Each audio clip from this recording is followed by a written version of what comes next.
This is the Debunking Economics podcast with Steve Keen and Phil Dobbie. The archives. Episode 217. Are we finally heading to a United States of Europe?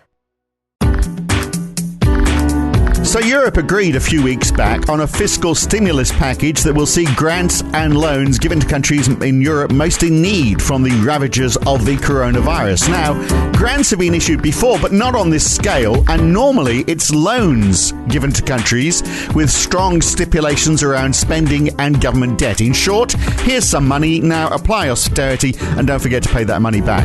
But this is hardly the time for that sort of thinking, so could this be the first step in a new Europe?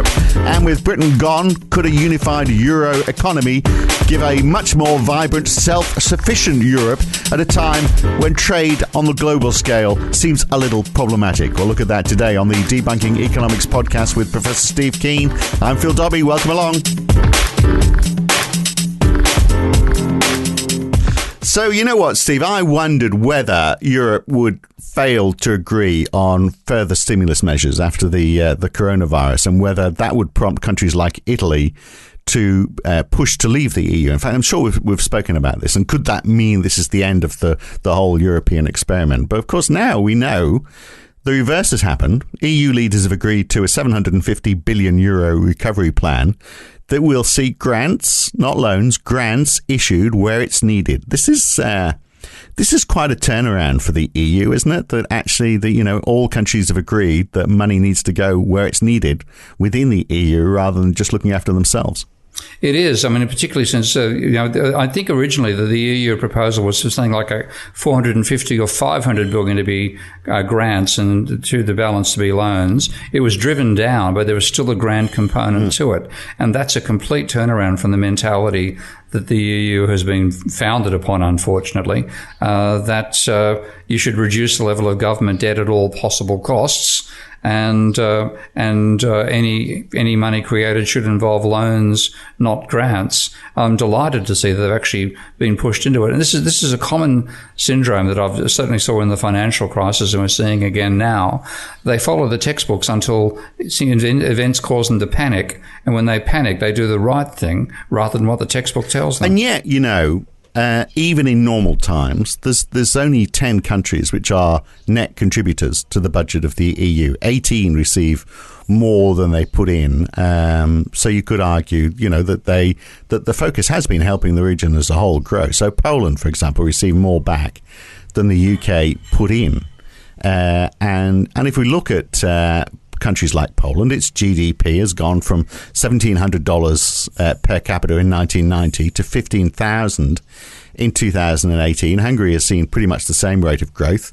It was happening in Greece as well until the 2008 financial crisis, and we know what a disaster that's been for Greece. But I mean, generally, the idea is not, if everyone is not taking out of the EU budget what they're putting in. There are net contributors and net recipients. And so that's a bit like, this whole grant issue, isn't it? It's the same thing. They are trying to raise the wealth of those poorer nations, and have been all along. I said that I think a lot of the Polish and Hungarian predates joint. Of course, they haven't got the euro yet, so they're not part of the European Monetary Union, and they're being enticed in to some extent by the developments that. Access to the letting firms set up production facilities in Hungary and Poland and export back to the rest of the European Union under the free trade arrangements. Those are the benefits. Plus, also finally investing in industrialising properly rather than with the nonsense that happened under the Soviet period. And I've seen that firsthand. Well, that's a benefit. So, I mean, you're saying whether it's the euro or not, but being through membership that has helped them, and countries like Britain has even though it's been paying into the EU, it's been benefiting from greater trade with these countries. So. Our exports to Poland, Czankowicz's cars, has gone from 200 million a year up to 700 million a year since the start of the century. So we may be a net contributor of about 10 billion euros. But we are seeing some payback from that, aren't we? Well, I think it's actually independent. I mean, again, the European Union doesn't need pounds to create euros. And this is the whole problem. My objection to the European Union wasn't about forming a United States of Europe. I think in its own way that was a very sensible objective. If you look at Europe's attitude towards America and ultimately towards China as well, having this huge continental rivals, which would generate economies of scale that Europe couldn't do if it remained fragmented. So it was a reason to unite. The mistake was not having European treasury and not taxing at a European level and spending at a European level. And what's happened with the coronavirus, as you point out, is that the need to create this capacity to fight the virus at the supranational level, the European continental level, has mean they're finally saying, let's not tie all money creation to bonds that have to be sold to the private sector, which has been the situation under the Maastricht Treaty. So this is now saying, yes, we'll use the EU's potential, the European Central Bank's potential, to create money like a national bank, to create something in the order of 350 billion euros worth of grant money for you to spend out. And we're not going to add that to your notional government debt and then penalise you for exceeding the 60% level. So it's, in a way, it's a breach of the Maastricht Treaty that I never expected to see, and that's why I think it's a damn good thing. They still expect it to be paid back, of course. They're saying repayments are going to start. The grants paid back, or the loans paid back. So the expectation is that the ECB will reduce their balance sheet, and that's all going to start in 2028. So some of them quite short-term bonds. You've got a short-term maturity. But 350 billion is saying we're just going to create the money and put it in your bank accounts and spend it. Yeah, perhaps. And that's what you need to do. And that's one reason. This is what's been happening with the UK, to some extent with Australia, with America as well, given the fact that you needed a massive public sector response to the virus. You're not going to, nobody's going to make a profit out of public health to control the virus. So you had to have the state creating the money and then spending it very rapidly. And for countries that had their own currency and their own treasury, that was feasible straight away. And what the Bank of England did is say, we will directly buy the bonds issued by the Treasury to finance fighting the coronavirus. Now, the government itself has stuffed up completely on that particular task, but the funding has been done correctly. And the European Union, by agreeing to grants as well as loans as part of the scheme, has done the same thing. And that, there is some slim possibility coming out of that, is maybe you might finally see a drift towards a genuine United States of Europe, where you would have to have a European Treasury as well as a European Central Bank. And that $350 billion of grants are like a first tentative step towards that role for a European Treasury. Well, there is some more talk about that, because that was we've talked before, haven't we? But and it's fairly obvious. I remember thinking this myself before I was really that interested in economics, when I was just a young lad, that the whole thing did seem like a bit of a half pregnant cow. In that, how can you have a monetary union without a Europe-wide fiscal policy? And maybe we are heading towards that, because there is talk now about, an EU tax. I can imagine there's lots of people in Britain as would be saying, "Oh, thank God we got out of that." But if you I imagine it's not going to go down well in Sunderland to suddenly find that they're paying a tax to the EU. But a European-wide tax, I don't know, on top of local taxes. I mean, it is a big move to a stronger fiscal union, and maybe it would work. Well, the part that matters, mate, is actually the government spending at the top level and the government agreeing that it should do that. And look, one thing we'll have to talk through. I've actually just finished writing a mathematical model of modern monetary theory, and I want to talk that one through, as well as have a podcast, have a post on it. But if you accept modern monetary theory, then you don't have to worry too much about taxation. It's how the money is created.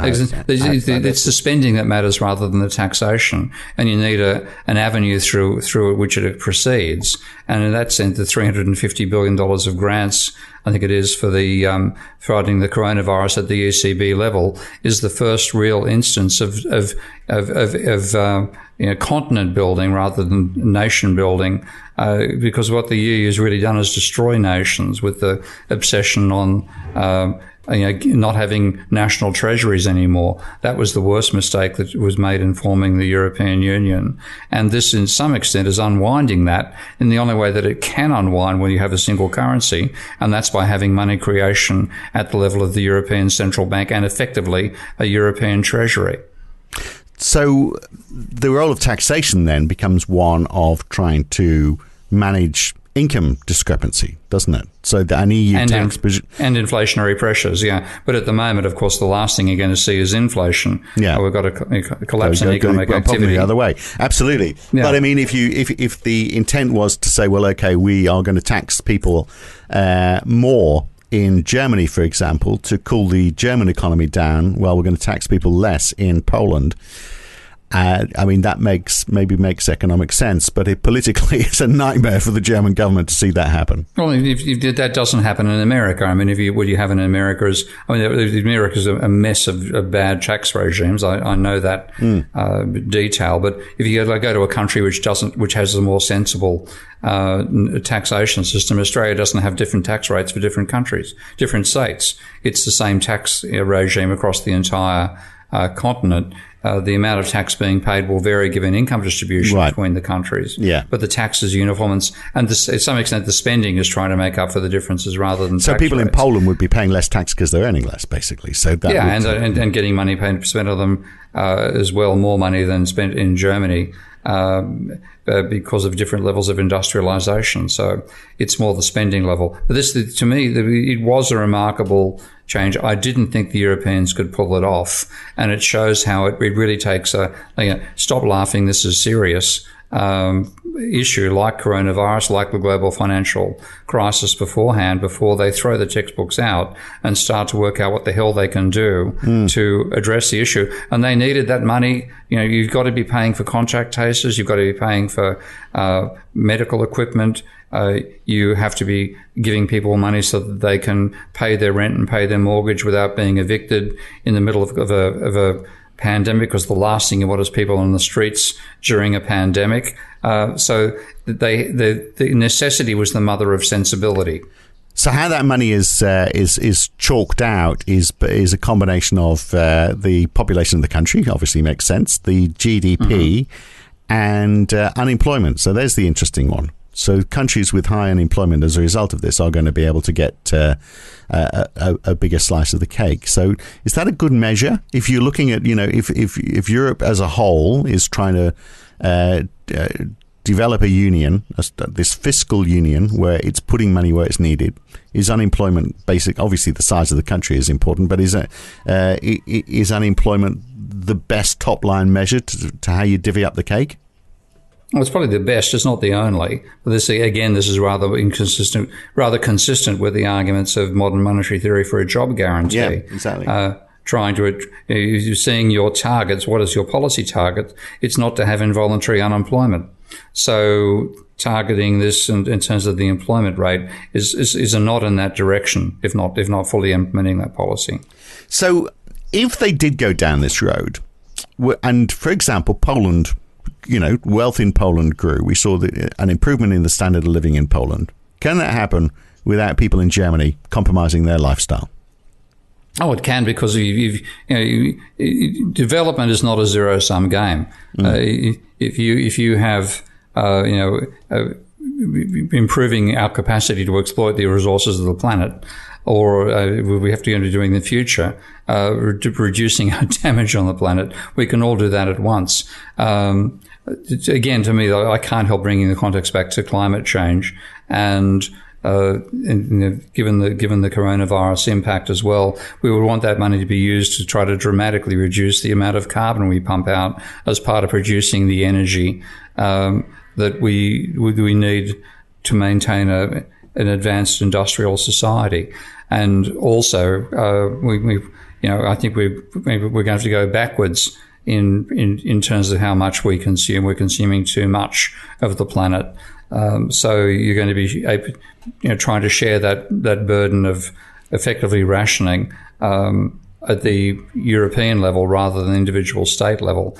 And on that, which part of the world do you think is, if we did have a United States of Europe, which part of the world do you think is probably going to tackle climate change the most? Is it going to be Europe? Is it going to be Asia? Or is it going to be America?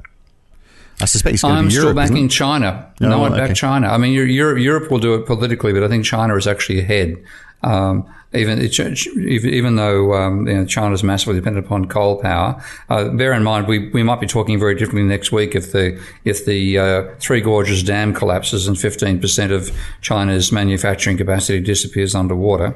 But China is probably that could change a few things. But China is probably pushing more for decarbonising its economy than has happened even in Europe. Europe would be number two. America is, of course, going to be the last one jumping onto the sensible boat. So, but within this, these grants that are being issued, there is a view as well as part of it. It's got to be used on greener initiatives. So, if you're rebuilding, you've got to rebuild with more of a green focus. So that's already there. Look, the EU's been criticised, and we've both done it, for being overly bureaucratic, which is an easy target. And yet they've pulled together this recovery plan. Individual nations managing to try and contain the impact of COVID-19. We look at the United States. I mean, they talk about the United States of Europe. But the United States of America is a disaster on all fronts, isn't it? I mean, the United States of Europe seems a lot more united than the disunited States of America right now.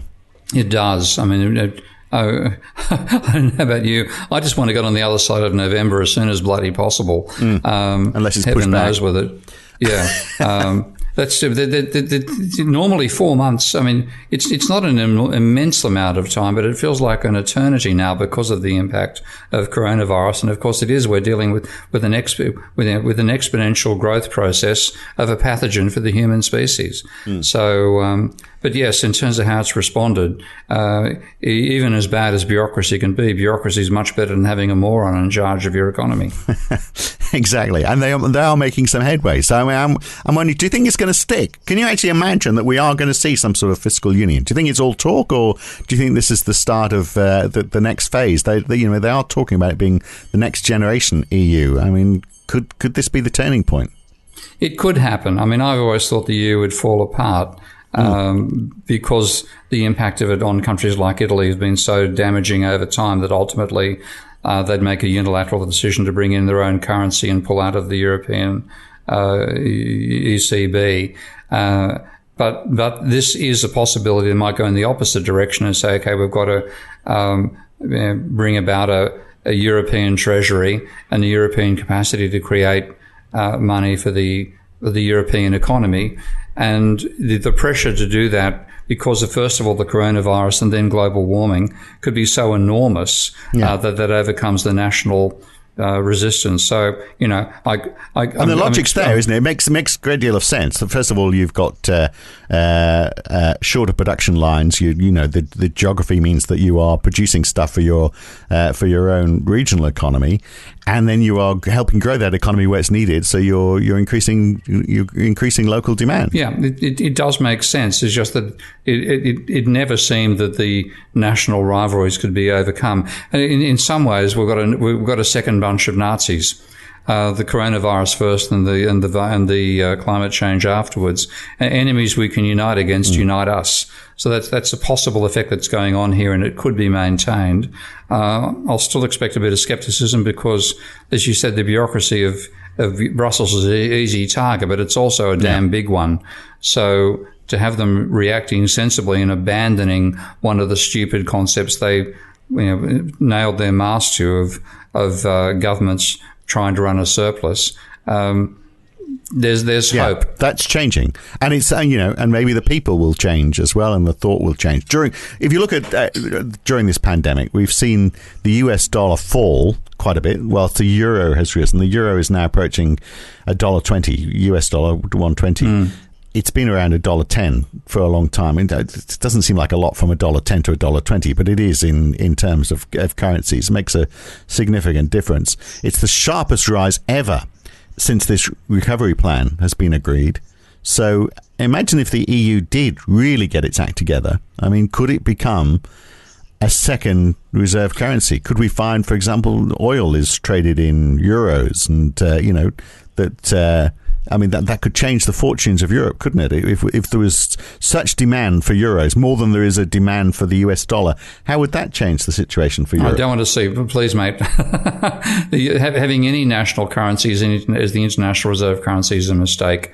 no matter which country does it. So I'd rather see that being an impetus to bring about the Bancor, and go beyond just the fact that Europe's getting together to design something sensible to get a global response. It's something sensible as well, because which makes perfect sense, but it's never talked about, is it? No one ever mentions. Well, the Russians and Chinese have been talking about it for some time, somewhat behind closed doors, and they've had meetings with the Europeans about it as well. So there's some possibility that this could happen. But certainly weakening the Americans is an essential step to getting there, because the American imperialist attitude towards having the American dollar as the international exchange, they've got to lose that fight. And so I wouldn't say this is going to necessarily mean that the European euro takes over, but if it strengthens the idea of pulling together a basket of commodities and breaking away from the American dollar dominance, that's a good thing. So any strength in Europe, the growth in the European economy, you think would be at the expense of the United States? You saw the United States figures for GDP, 32.9% fall. I mean, they've mishandled everything. They've got the world's worst infection rate for the coronavirus and the world's worst economic impact from it. The argument was that if you lock your country down, you'll be the country that suffers the most. The country that's been most absurd about it, not even having a strategy like Sweden's contrarian strategy, has got the worst of both worlds. So it's a major shift point in the history of capitalism right now. And yet, here we were not so long ago, just a couple of months ago, saying, Europe's finished, Europe's over. They do one good deed, and now we're saying, well, now this could be the birth of a new Europe, the United States of Europe at long last. I mean, it's quite a shift around in attitude from you and from me and from a lot of people. I'm still skeptical. Wait and see what happens next. But one thing we have to acknowledge is that the visibility of modern monetary theory is actually having an impact here, because I think it's weakening the belief that governments should run, a balanced budget, and it must be seeping into the European consciousness as well, partially behind this argument that say let's have grants rather than loans. So I've got to take my hat off to Stephanie Kelton and Randy Ray and Bill Mitchell and Warren Mosler over this, and then there's many supporters. Because they do seem to have shifted the ideology or the mentality over what government spending should be, and maybe that is something that lies behind the decision the Europeans made to have those grants rather than just loans. Yeah, but it's they're talking grants to. My understanding is it's still not modern monetary theory as such. It's still the difference between grants and loans is the difference between a country getting a grant versus a government having to pay that grant back. But still, the EU collectively will have to pay back. The ECB will issue a bond. That bond will be used to pay for that grant, which is then given to Italy or to wherever. But the expectation, as I understand it, is that the ECB will still want to reduce their balance sheet when those bonds reach maturity. So the ECB might buy those bonds. I mean, I'm not even sure it necessarily has to be the ECB buying the bonds, but those bonds will reach maturity and will have to be paid back at some point. That's my understanding. So that's not really modern monetary theory, is it? Well, look, we should ever talk about this because, as you mentioned earlier, I've just done a model in Minsky of modern monetary theory, the whole financial side of things, yeah, I mean, I'd need to actually sit down and do some double entry bookkeeping to probably answer that question. If the bonds are created and allowed to go to maturity and then expire, then that isn't, he gets rid of them without needing to pay them back. But it's certainly having grants rather than loans. That's the major change that I see out of this policy. And quite a chunk of it as well, I guess. And once it's started, I guess, once they go down that road. So final question on all of this then. Has Britain, two questions really. It only works if you're with the euro, doesn't it? I mean, it then becomes the full union of Europe, which is the euro and also the fiscal policy that's sitting behind it. You can't really do this in countries that aren't part of the euro, or can you?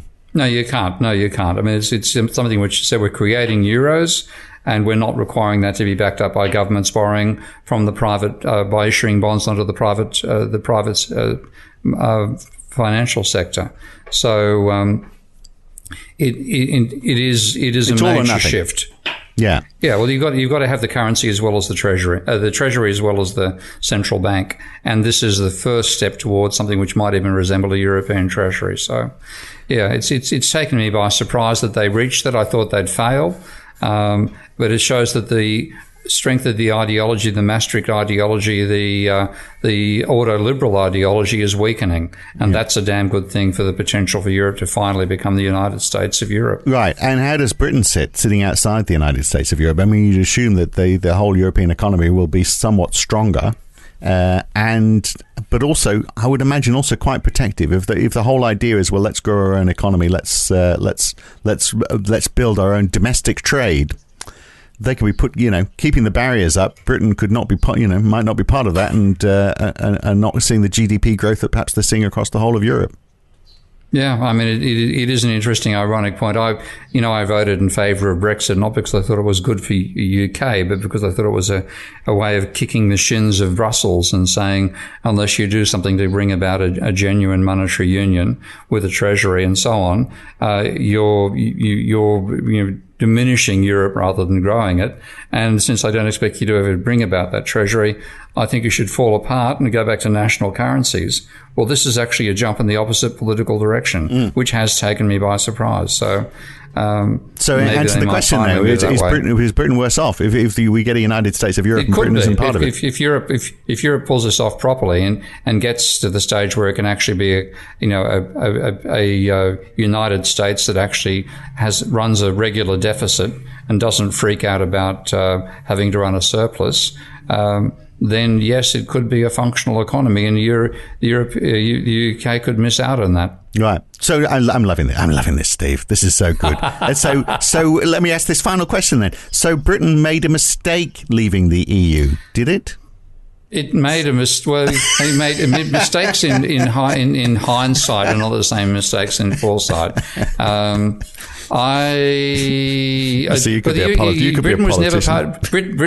was never part of the. It was always the pound, of course. So Britain was never part of the European. So there's the thing. I mean, it would be a big step, wouldn't it? Because it goes from saying, well, okay, do we stay in the EU or do we not? And if we stay in the EU, do we become part of the euro? And at the time, I wouldn't have voted for that. I voted to stay in the EU because I thought we wanted to be part of a trading bloc. I was also concerned about the Irish border, but I wouldn't have wanted us to be in the euro. But now, you're looking and saying, well, if it's it is a full fiscal union and it gives us this part of the world the strength, then why not? History, you can't predict history. But that's just a big shift in thinking. And this is But still, I mean, I'm still skeptical of if we get past the coronavirus crisis, then I can see a shift back to that same European mentality. The one thing that could be a difference is if modern monetary theory thinking makes proper penetration and people realize the absurdity of rules like the Maastricht Treaty, then you might see them abolishing that rather than the other consequence, which would be abolishing the euro. Well, one thing that certainly has happened this year, isn't it? The modern monetary theory is being talked about. It's it's there in the lexicon and being discussed by the intelligentsia, not just us. Maybe it is making headway. All right, well, interesting stuff. United States of Europe. I mean, if it was to happen, it could happen quite quickly, I suspect. Although nothing ever happens too quickly in the EU. But not in Europe. Not in Europe. So. Right. But in crisis mode, people come together in ways they never would have done beforehand. Coronavirus is the first crisis, and the next one is climate change. Right, but coronavirus isn't going away in a hurry. I mean, another year of this. No, it'll be there for a couple of years. Yeah. So, and that could really, so that agenda could move on very quickly in that 2 years.